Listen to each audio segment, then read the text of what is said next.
நம்ம நக்கீரன் டிவியோட தொடர்ந்து இணைந்திருக்க பெல் சிம்பிளை கிளிக் பண்ணுங்க.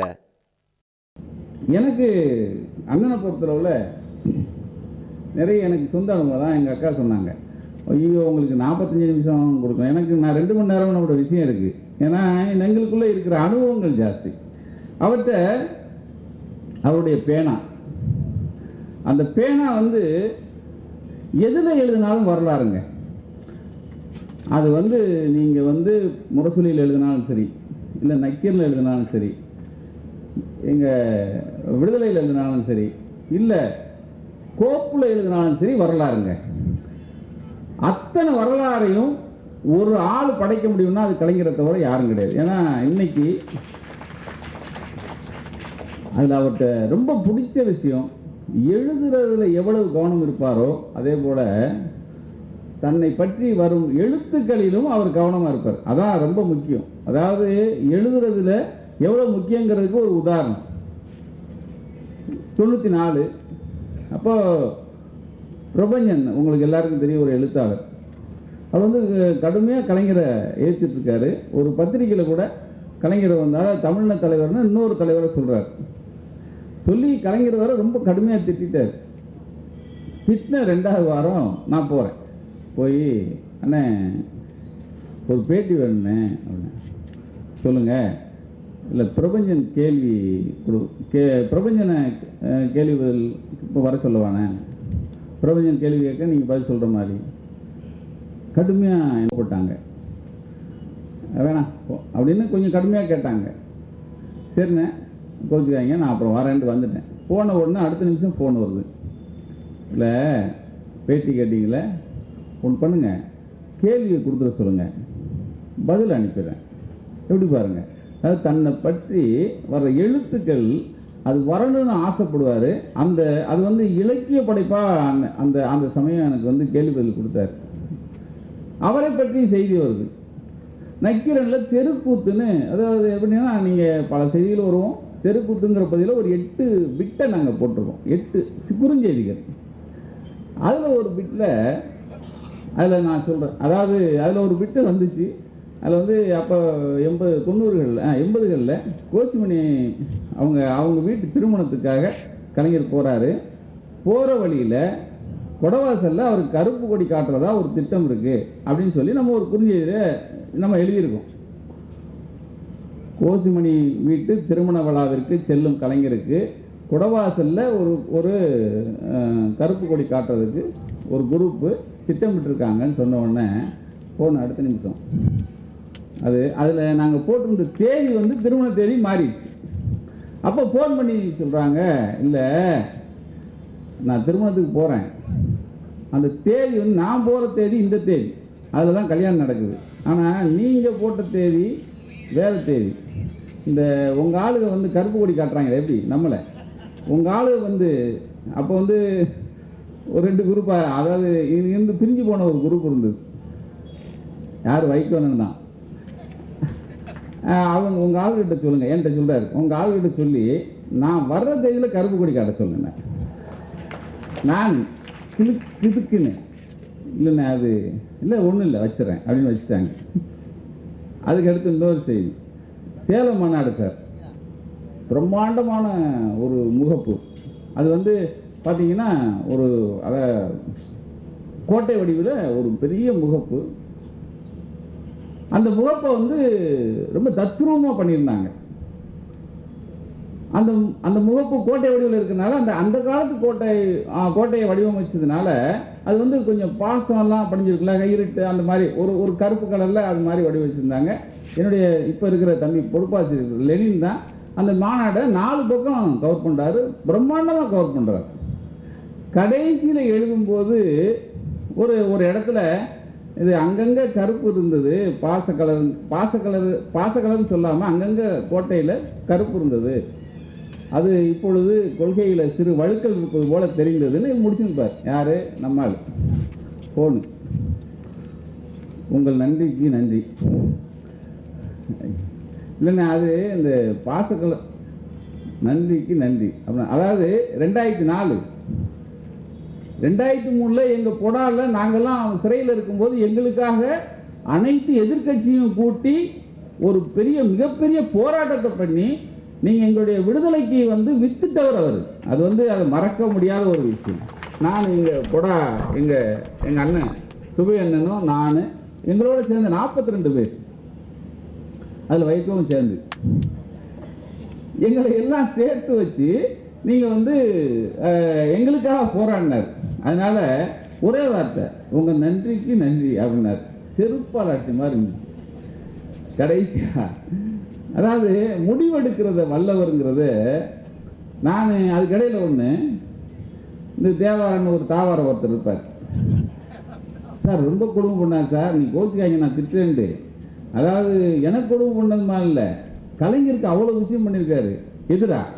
நான் போய் 1997 அவர் ரிட்டையர்ட் ஆக போகிறாரு. நான் போய் சொன்னேன், அண்ணே இது கொஞ்சம் ஓவர் தான் நான் சொன்னது. ஏன்னா அப்போ அவர் ஒரு அன்பால் ஒரு பிள்ளைக்கு ஒரு 3 குழந்தைய கொடுத்தார். ரொம்ப அது அது இதுக்குள்ளே போகல. இருந்தாலும் இந்த விஷயத்தை நாம் செய்தி எழுதுகிறோம், அந்த செய்தியை கொண்டு போய் சொல்லிவிட்டு, பாருங்கண்ணே இப்படிலாம் அநியாயம் நடக்குண்ணே, இப்படி பண்ணுறவர் காட்டில் என்னென்ன பண்ணியிருப்பார், அதனால தானே வீரப்பன் அவ்வளோ கோவப்படுறான் அப்படின்னு சொன்ன உடனே, சரி இவர் நீங்கள் விடக்கூடாதுண்ணே. நான் சொல்கிறேன் எப்படி, எனக்கு ஒரு கோவம். ஏன்னா என்னை காட்டில் விட்டு சுடுறதுக்கு பிளான் பண்ணேன். அதாவது என்னை சுட்டு வீரப்பன் மேலே பழி போடணும்னு இவர் திட்டம். இது கலைஞருக்குன்னு தெரியும். அதனால் எனக்கு துப்பாக்கிலாம் கொடுத்தாரு. அது வேறு விஷயம். நான் துப்பாக்கி வாங்கிட்டு போகல, அது அவர்கிட்டயே திருப்பி கொடுத்துட்டு, வேணாம்னே எனக்கு துப்பாக்கி சுட தெரியாது கொடுத்துட்டு போயிட்டேன். அப்போ இவர் அது துப்பாக்கி கதை பெரிய கதை, அது நான் அப்புறம் சொல்கிறேன், இன்னொரு முறை வரையில். அப்போ நான் சொன்னேன், என்னை உள்ளே சொல்கிறதுக்கு இவங்க தான் திட்டமிடுறான்னு கலைஞருக்குன்னு தெரியும். அவர் சொல்கிறாரு, உங்களுக்கு உயிருக்கு பாதுகாப்பு இல்லை கோபால், அதனால் நீங்கள் துப்பாக்கி எடுத்துப்போம். இல்லைண்ணே எனக்கு வேணாம், நான் எனக்கு நிராயுதமணியாக போகிறேன், நிராயுதமணியாக நான் வந்துடுவேன், நான் ஜெயிப்பேன், ஏன்னா உங்கள் ஆசை இருக்குது அப்படின்னு சொல்லிட்டு போயாச்சு. சார் உண்மையிலே போகிறதுக்கு முன்னாடி ஒரு ஜெயலலிதாட்டேருந்து ஒரு அறிக்கை வருது. அந்த அறிக்கை நான் ரேடியோவில் கேட்குறேன். அது நான் தலைமுறை இருக்கேன், காட்டுக்குள்ளே போகிறதுக்கு முன்னாடி ஒரு இடம் தலைமுறை. அதில் அந்த அந்த செய்தி கேட்கும்போது கலைஞர் அடுத்த நிமிஷம் ஃபோனுக்கு வந்தாங்க. என்னாச்சு, இப்படி ஒரு அறிக்கை வந்திருக்கு அப்படின்னாரு. ஒன்றும் பிரச்சனை இல்லையானாரு. ஐயா என்னண்ணே இப்படி கொடுத்துருக்காங்க, இது இல்லைண்ணே ஜெயலலிதாமா கொடுத்துருக்காரு, எனக்கு என்னமோ தேவாரம் தான் பின்னாடி இருக்காரு அப்படின்னு. அப்போ நான் சொன்னேன், என்ன பண்ணலாம் அதுக்கு, நான் கொஞ்சம் ரஜினிகிட்ட பேசுகிறேன்னே. ரஜினிகிட்ட ஒரு வார்த்தை சொன்னேன், நீங்கள் இந்த வீரப்பண்டு போகிறேன், அவன் வெளியே நான் கூப்பிட்டு வர்றேன், வந்தால் அவன் இதை நீங்கள் படம் எடுக்கிற மாதிரி நான் சொல்லிடுறேன்னே. Rajini oh no problem Gopal அப்படின்னாரு. அதை கலைஞர்கிட்ட சொல்லி நீங்கள் ரஜினிகிட்ட சொல்லியிருக்கானே. ஒன்று இது சார் ஒரு ஒரு ஒரு வேள்வியாக நாங்கள் எடுத்து பண்ணது. உள்ளே போயாச்சு. இந்த அறிக்கை சார் நேற்று இரவு நடந்தது. நாங்கள் ஒரு 2 நாளில் அங்கே போயாச்சு. போகிறேன், அவன் தெரிஞ்சு பேப்பரை வச்சுட்டு உட்காந்துருக்கான். இந்த மூதேவி யார், வீரப்பன். இந்த அறிக்கையோடு இருக்குது சார். சரி நானே எல்லாம் ரெடினே நம்ம போகலாம், இந்த அறிக்கைக்கு என்ன பதில் சொல்கிறேன்ட்டான். நான் வேற மழுப்புறேன், என்னால் முடியல. வேறு வழி இல்லாமல் அந்த 8 பேரை மாத்திரம் ஒரு வாக்குறுதியெல்லாம் கொடுத்துட்டு நாங்கள் கூப்பிட்டு வரோம். அவன் அந்த அறிக்கை வந்தவொன்னு என்ன சொல்லிட்டான், வர தயாராக இருந்தவன் நீ எதுக்கும் இந்த மத்திய அமைச்சர் உள்துறை அமைச்சர்கிட்ட ஒரு லெட்டர் வாங்கிட்டு வந்துட்டான். ஏன்னா அதில் என்ன சொல்லியிருந்தாங்க, வீரப்பன் கொண்ட 131 வரை கேட்டகரி பண்ணியிருக்கான். அதை அந்த அறிக்கையில் பண்ணியிருக்கு. அதில் 20 பேர் பிஎஸ்எஃப் கொண்டதாக வரும். வீரப்பன் என்ன சொல்கிறான், நான் ஒரு ஆள் தான் என் கொண்டேன் பிஎஸ்எஃப், அவன் பேர் பூவேந்தர் சிங். அவன் சொல்கிறான் செப்டம்பர் 14ஆம் தேதி 1992 நான் ஒரு பிஎஸ்எஃப் 93 ஒரு பிஎஸ்எஃப் தான் கொண்டேன். ஆனால் 20 பிஎஸ்எஃப்னு வந்திருக்கு. பிஎஸ்எஃப்னா ராணுவம். நான் உன்னோட வந்துட்டேன்னா என்னை ராணுவம் பிடிச்சிட்டு போயிடும். நீ கையை விரிச்சிட்டேன்னா எனக்கு இது தெரியாது. கொஞ்ச நேரம் போய் என்னடா இது சரி, எனக்கு வயிற்றெல்லாம் கலக்கிடுச்சு. போயிட்டு சொன்னேன், ஆனால் ராணுவ மந்திரி நம்ம அண்ணனுடைய கூட இருக்கிறவர் தான் என்என் சோமு, அங்கே மத்தியில் இணையமைச்சராக இருக்கார். அவர்கிட்ட சொல்லி நான் ஏதாவது பேலன்ஸ் பண்ணிக்கிறேன்னு போய் லெட்டர் வாங்கிட்டு வாண்டான். நீ போய் லெட்டர் வாங்கிட்டு அப்புறம் பார்ப்போம். இதுக்கு பின்னாடி தேவாரம். அதனால நான் என்ன சொன்னேன், அண்ணே தேவாரத்தை விடக்கூடாதுண்ணே, ரிட்டையர்டாக விடாதீங்க என்ன. எனக்கு கொஞ்சம் ஓவர் தான் இது. நம்மால் போறாயா, இதே வார்த்தைண்ணே போறாயா, வேறு கொஞ்சம் வருத்தம் தான். அதுக்கு அடுத்து இந்த முத்துக்கருப்பன் எல்லாருக்கும் தெரியும். உலகத்தில் முத்துக்கருப்பனை உதைக்கணும்னு எல்லாருமே நினச்சிருந்தோம். அவனை அவ்வளோ கோபம்.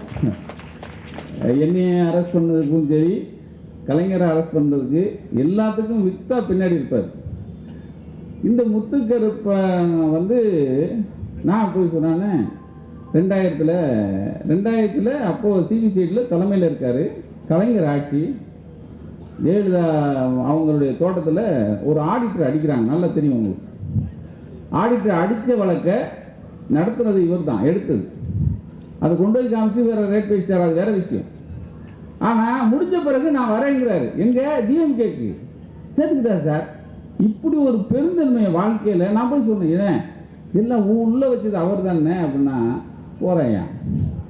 இப்படி ஒரு பழிவாங்கிற ஒரு சின்ன ஒரு நீங்கள் ஜெயலலிதாவை கம்பேர் பண்ணி பார்த்தீங்கன்னா வாழ்க்கையில் அவர்கிட்ட இருந்து நான் அதாவது அந்த அம்மாட்டம் தப்பிச்சது 2 பேர், ஒன்று கலைஞர், ஒன்று நான். அண்ணன் வந்து இடையில மாட்டி வெளியே வந்துட்டார். இப்போ அதுக்கு அடுத்து முடிவெடுக்கிறதுல ராஜ்குமாரை கடத்தியாச்சு சார். கடத்தினோடனே நான் போக மாட்டேங்கிறேன். அப்போ எனக்கு சொல்றாரு, இல்லை கோபால் போகணும். இல்லைண்ணே வேணாம் எனக்கு அங்கே, ஏன்னா முதல் முறை நடந்ததெல்லாம் எனக்கு தெரிஞ்சு போச்சு. என்னை உள்ளே விட்டு தேவாரம் சுட பார்த்தாரு. இந்த மாதிரிலாம் பிரச்சனை இருக்குது. 2000 இப்படி ராஜ்குமாரை கடத்தியாச்சு சொன்ன உடனே அப்போ இல்லை நல்லா யோசிக்க கோபால்னாரு. அதுக்குள்ளே Rajini phone, Sivaji sir phone, Parvathamma இங்கே வந்துட்டாங்க, கிருஷ்ணா வந்தாச்சு. அப்போது ஒரு ஃபோன் வருது, 1 லட்சம் பேர் நீங்கள் இன்றைக்கி ஒத்துக்கலைன்னா 1 லட்சம் பேர் நைட் கொள்ள போகிறாங்க அப்படின்னு செய்தி வருது. செய்தி வந்தோடனே நான் உடனே அண்ணனுக்கு ஃபோன் பண்ணி, சரிண்ணே நான் போகிறேன், ஏன்னா நம்ம ஒத்துக்கிட்டதுனால 1 லட்சம் பேரை காப்பாற்றுறாங்கன்னா நம்ம போகலாம் அப்படின்னு சொல்லி போகிறேன். அப்போ உடனே இவரும் அனௌன்ஸ் பண்ணிட்டாரு, ரேடியோவில் எல்லாம் போயிடுச்சு, பரபரப்பாக இருக்குது. அப்போது அது அந்த இது வேள்வி தான். இது 108 நாள் நடந்த வேள்வி. 108 நாளும் வேள்வியாக பண்ணி அந்த முறை இப்போ வெங்கையா நாயுடு இப்போ வந்து நீங்கள் வந்து ஒரு தலைமைச் செயலகத்துக்கு ஒரு மத்திய அமைச்சர் வந்து அமைச்சரோட வந்து கலந்து ஆலோசித்து வெங்கையா நாயுடு ப்ரெஸ்ஸை பார்க்குறாரு. நீங்கள் நல்லா பார்த்தீங்கன்னா தெரியும். இது ஒரு வரலாற்று கேவலம். இது வந்து தமிழகத்துக்கு ஒரு வரலாற்று கேவலம். ஆனால் அன்னைக்கு கிருஷ்ணா வந்து தலைமைச் செயலகத்துக்கு வருவார், பாட்டியில் வருவார். 2 பேரும் பேசுவோம், நாங்கள் இருப்போம், எல்லாருமே கூடி பேசுவோம். கூடி பேசும்போது ப்ரெஸ்ஸை பார்ப்பாங்க.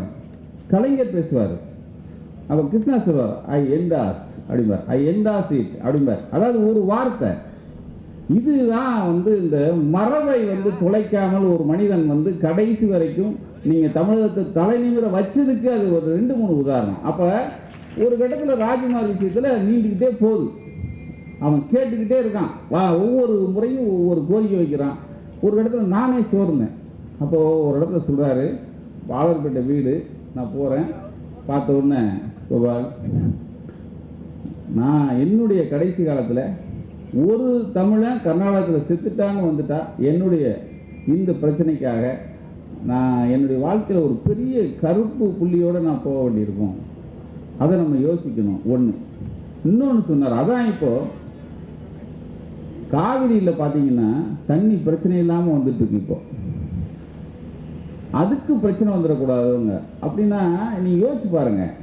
கலைஞர் ஆட்சி பண்ண அத்தனை ஆண்டுகளும் காவிரியில் பிரச்சனை வராமல் தண்ணி வந்தது. நீங்கள் நல்லா பார்த்தீங்கன்னா தெரியும் சார், பிரச்சனையே வராது. அது எங்கே நான் எங்கள் சூட்சுமத்தை நான் பார்த்தேன்னா, அந்த இவங்க வர்ற அந்த முதலமைச்சர் வரும்போது இவர் தோளில் கை போட்டு பேசுறது. இந்த பாட்டில்னு ஒருத்தர் வந்தார் 97களில் 9 பேரை கடத்தும் போது. பாட்டில் தான் அங்கே முதலமைச்சர். ஹாய் மிஸ்டர் கருணாநிதி இப்போ தான் பேசுவார். ரொம்ப ஜோவியலாக பேசுவார். இவரும் ஜோவியலாக பேசுவார். அதே மாதிரி கிருஷ்ணா வர்றார், எஸ் மிஸ்டர் கருணாநிதி அப்படிம்பார். அப்போது இந்த தோழமை அவங்களுக்குள்ள என்ன உடன்படிக்கைன்னா, நான் கேட்டேன், எப்படிண்ணே காவிரியில் பிரச்சனை வராதுன்னு சொல்கிறீங்களே எப்படின்னு கேட்டேன். 2 பேருமே நீ சத்தம் போடாத, நானும் சத்தம் போடல, தண்ணியை விட்டுரு சார், நமக்கு தேவை தண்ணி தானே.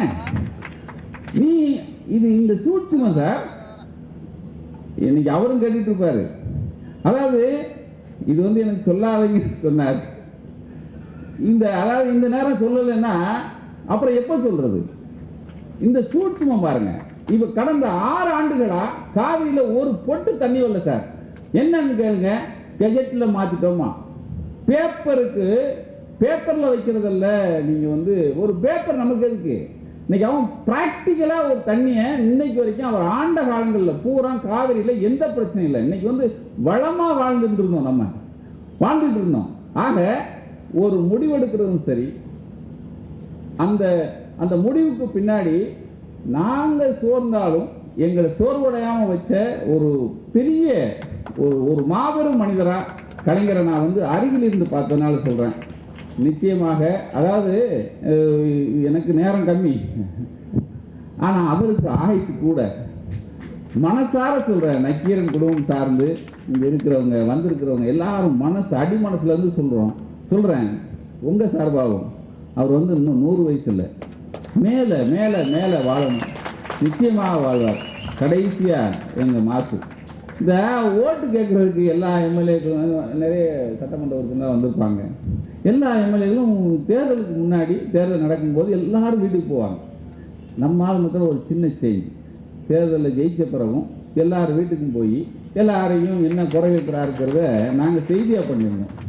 ஒரு அப்படிப்பட்ட மாசு போல தளபதிகள் இருக்கும் இந்த மிகப்பெரிய ஒரு கட்டமைப்பு கலைஞருக்கு பின்னாடி, தளபதிக்கு பின்னாடி இன்னும் 100 ஆண்டு காலம் இருக்கவும் இந்த சூழலில் பெரியவர் 94 வயசுங்கிறது நீங்கள் நெருங்கி பழகினவங்களுக்கு எல்லாருக்குமே தெரியும். அவர் 94 வயசே இல்லை. அவர் வந்து ஆயுசு கம்மி, அதாவது ஆயுசு கூட வயசு கம்மியாக தான் நம்ம பார்த்துட்டு இருந்தோம். நானும் பார்த்துருக்கேன். அவர் நீடு வாழணும், வாழ்வார். இந்த வாய்ப்பினை எனக்கு கொடுத்தமைக்கு நன்றி கூறி கொடுக்குறேன். நன்றி.